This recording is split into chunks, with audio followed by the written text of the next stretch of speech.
और दिल्ली में odd even formula कल तक लागू रहेगा। इस बीच सुप्रीम कोर्ट ने आज इस मामले में दायर एक याचिका को ये कहकर ठुकरा दिया कि ये याचिका महज पब्लिसिटी स्टंट है। गुरुवार को दिल्ली में ऑड इवन कार व्यवस्था खत्म हो जाएगी।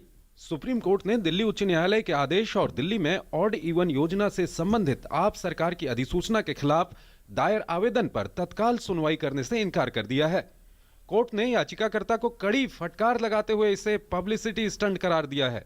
न्यायालय ने कहा, लोग प्रदूषण की वजह से मर रहे हैं, हम कार पूलिंग करने जा रहे हैं और आप इसे चुनौती दे रहे हैं। गौरतलब है कि इससे पहले दिल्ली हाईकोर्ट ने दिल्ली में ऑड इवन पर रोक से इनकार कर दिया था। बीते शुक्रवार को सुनवाई के दौरान दिल्ली सरकार ने दावा किया था कि देश की राजधानी में बीते दिनों की तुलना में प्रदूषण कम हुआ है।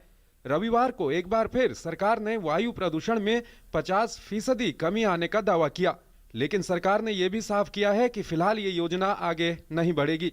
दिल्ली सरकार भी अपने इन 15 दिनों के अनुभव के बाद ही आगे भविष्य में इस योजना को लागू करने के बारे में सोचेगी। दावे चाहे कुछ भी हों, इन 15 दिनों में दिल्ली को प्रदूषण से निजात दिलाने के लिए लोगों में एक नई शुरुआत करने की ललक जरूर दिखाई दी। वहीं पब्लिक ट्रांसपोर्ट की भारी कमी दिल्ली सरकार की एक खामी के रूप में देखने को मिली। मेट्रो ने भारी भीड़ को संभालने के लिए कुछ ज्यादा और कम समय में फेरे लगाए।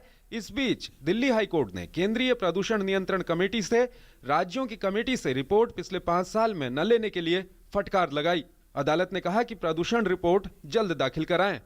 वहीं हाईकोर्ट में दिल्ली ट्रैफिक पुलिस ने ऑड इवन को सफल बताया।